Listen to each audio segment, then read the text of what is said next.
Bulldozer action पर supreme court में हुई सुनवाई।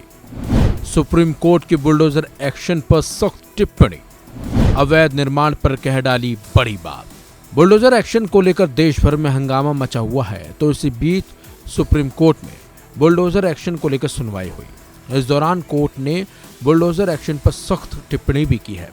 सुप्रीम कोर्ट ने बुलडोजर एक्शन पर सुनवाई करते हुए कहा कि सार्वजनिक सुरक्षा सर्वोपरि है और सड़क, जल निकायों या रेल पटरियों पर अतिक्रमण करने वाले किसी भी धार्मिक ढांचे को हटाया जाना चाहिए। कोर्ट ने जोर देकर कहा कि भारत एक धर्मनिरपेक्ष देश है और बुलडोजर कार्रवाई और अतिक्रमण विरोधी अभियान के लिए उसके निर्देश सभी नागरिकों के लिए होंगे, चाहे वो किसी भी धर्म को मानते हों। सुनवाई के दौरान यूपी सरकार के लिए सॉलिसिटर जनरल तुषार मेहता पहुंचे। हालांकि वो मध्य प्रदेश और राजस्थान की तरफ से पेश हुए थे। उन्होंने कहा कि मेरा सुझाव है कि रजिस्टर्ड डाक से नोटिस भेजने की व्यवस्था होनी चाहिए। 10 दिन का समय देना चाहिए। मैं कुछ तथ्य रखना चाहता हूँ। यहाँ ऐसी छवि बनाई जा रही है जैसे एक समुदाय को निशाना बनाया जा रहा है। सॉलिसिटर जनरल तुषार मेहता की दलील पर जस्टिस गवई ने कहा कि हम एक धर्मनिरपेक्ष व्यवस्था में हैं।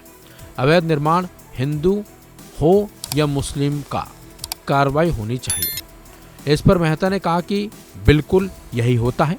इसके बाद जस्टिस विश्वनाथन ने कहा कि अगर 2 अवैध ढांचे हैं और आप किसी अपराध के आरोप को आधार बनाकर उनमें से सिर्फ एक को गिराते हैं तो सवाल उठेंगे ही।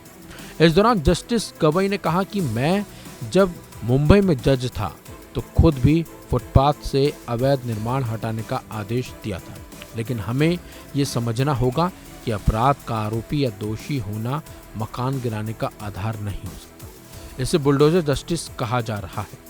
वहीं सॉलिसिटर मेहता ने कहा कि नोटिस दीवार पर चिपकाया जाता है। ये लोग मांग कर रहे हैं कि ऐसा गवाहों की मौजूदगी में हो। इस पर जस्टिस गवई ने कहा कि अगर नोटिस बनावटी हो सकता है तो गवाह भी गढ़े जा सकते हैं। ये कोई समाधान नहीं लगता। जस्टिस गवई ने कहा कि अगर 10 दिन का समय मिलेगा तो लोग कोर्ट का दरवाजा खटखटा सकेंगे। इस पर मेहता ने कहा कि मैं विनम्रता से कहना चाहूँगा कि ये स्थानीय म्यूनिसिपल नियमों से छेड़छाड़ होगी। इस तरह से अवैध निर्माण को हटाना मुश्किल हो जाएगा।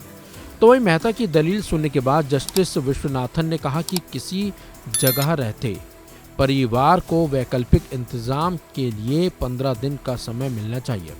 घर में बच्चे और बुजुर्ग भी रहते हैं, लोग अचानक कहाँ जाएंगे। इस पर मेहता ने कहा कि मैं सिर्फ यही कह रहा हूँ कि कोर्ट को ऐसा समाधान नहीं देना चाहिए जो कानून में नहीं है। इसके बाद जस्टिस गवई ने कहा कि हम सिर्फ वही समाधान देना चाहते हैं जो पहले से कानून में है। हम सड़क, फुटपाथ वगैरह पर हुए निर्माण को कोई संरक्षण नहीं देंगे। कोर्ट की इस टिप्पणी से ये तो साफ हो गया है कि अवैध निर्माण पर बुलडोजर एक्शन होता रहेगा, चाहे वो एक्शन मंदिर हो या फिर मस्जिद या दरगाह। इन सभी पर कार्रवाई होगी और होनी चाहिए। ये बात कोर्ट ने भी मानी है। फिलहाल इस खबर बस इतना ही। अपडेट्स के लिए बने रहिए वन इंडिया हिंदी के साथ।